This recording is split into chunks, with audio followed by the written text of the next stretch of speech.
Thank you so much for watching. You know, recently I was asked a very important question. Somebody said, Terri, what does it take to be a champion? What do you think it takes to be a champion?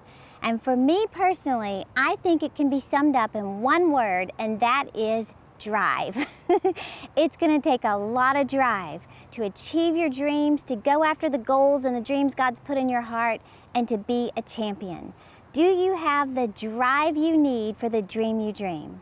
You know, drive is absolutely required. If you want to go to the next level, if you want to not give up on things that are taking forever, looks like it's never going to happen, you're going to need to develop drive. And you know, you could compare that to what happens with a train. You know, getting a train started is the toughest part.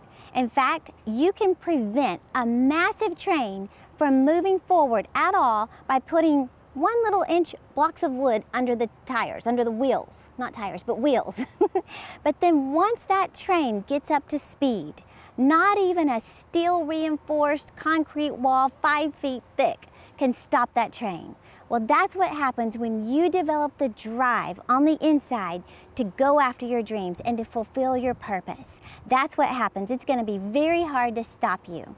Well, I recently recorded a message called Drive, and it was based on an acronym, D-R-I-V-E, of things I've experienced in my life that have given me that momentum to go after my dreams. You know, a lot of people have asked me, you know, Terri, it's one thing to get excited about setting goals and to write the vision, but how do you stay motivated year after year to keep going after your dreams?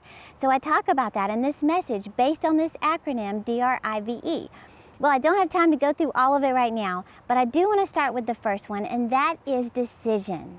Everything begins with a decision. And you know, I think we all come to a place where we hit a fork in the road and we say, I've got to take responsibility for my life. I've got to be 100% responsible for where I'm at and for where I'm going. And that's you saying, I am responsible for the debt I have, the wealth I have, my career, my decisions, my achievements, my weight, my health. Everything is a result of the decisions you've made up to now. But it's you saying, right now, I'm making a decision to do all that I can. In fact, Zig Ziglar said, years ago, he was listening to a motivational speaker and he was just aspiring to be a speaker one day. And this is what he heard. He heard this speaker say, you are where you are because that's exactly where you chose to be. He said, I was broke, in debt, and down in the dumps. He said it came through loud and clear that I was where I was and what I was because of my decisions. Well, your decisions affect your destiny. So, are you just going to go with the flow and just see what life brings you and just accept whatever happens as your fate in life? Or are you going to take the narrow road that leads to success by making quality decisions? And you know, Jim Rohn, one of the greatest motivational speakers, he actually said that there are certain emotions that can lead to life change, one of them being disgust. Now, normally we don't think of disgust as, you know, we don't equate that with positive action, but being disgusted with your life can actually serve as vision and momentum to get you out. For example, seeing a picture of yourself overweight can be all you need to see to finally say, I've had it. Or having to put your groceries back because you can't afford them can be exactly what you need to say, enough is enough. Or, you know, your credit card being declined at the restaurant in front of your friends. That can be the momentum you need to say, I'm turning my life around.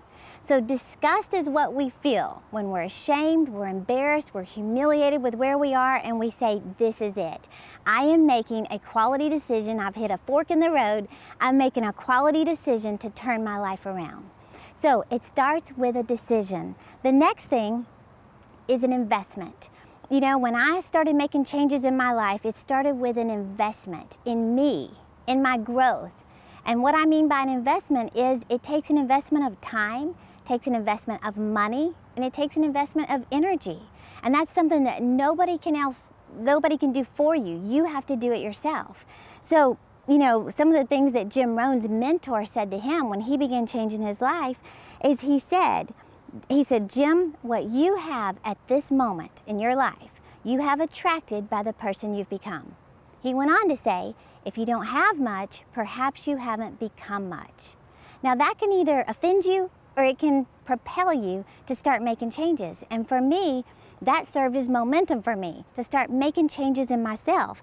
Now listen to this. He said, if you develop better skills, you'll earn better income. He said the key is to become more valuable by changing yourself. Now listen to some of these phrases.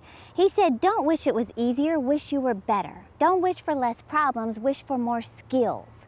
Then he said this, learn to work harder on yourself than you do on your job. He said, if you work hard on your job, you'll make a living. If you work hard on yourself, you can make a fortune. Well, that's exactly what happened in my life. And listen to this phrase. He said, your money will only grow to the extent that you do. He said, if you don't like the size of your money, increase the size of you. Now, those are powerful statements. You might want to even rewind and write those down. Those are statements that I have highlighted in books. I've memorized them because they can absolutely change your life if you really take it to heart. And that's what I did years ago when I started making an investment in myself. You know, I remember setting a goal to read for 20 minutes a day. Just an investment of time, because I didn't like reading. The only books I'd ever read for pleasure was the Dallas Cowboy Cheerleaders. And that was after graduating from college. For 11 years, I'm pretty sure that's the only book I read. But you know what? My life was average. I was living paycheck to paycheck. I had nothing in savings, nothing in investments. I was paying my car note every month, paying credit cards every month. My life was average, but I was fully vested in the company. I worked hard, I worked late, I worked weekends. But my life was average. When I grabbed a hold of statements like this, go to work harder on yourself than you do on your job, you can make a fortune. I had to make an investment of money. I had to get my hands on new resources, on books and CDs. I had to attend conferences that cost money, drive places and go to these conferences. But you know what? When I went to work harder on me, everything around me began to change. My income tripled. Instead of paying notes on cars, I paid cash for cars. Instead of ghostwriting books, I began to author books. Instead of attending conferences, I started speaking at conferences. Go to work harder on yourself than you do on your job. You could make a fortune. So I want to challenge you this week.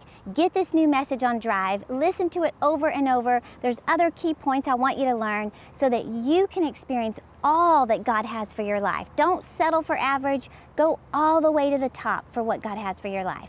And if you're enjoying the podcast, please subscribe to this channel. Tell your friends about it.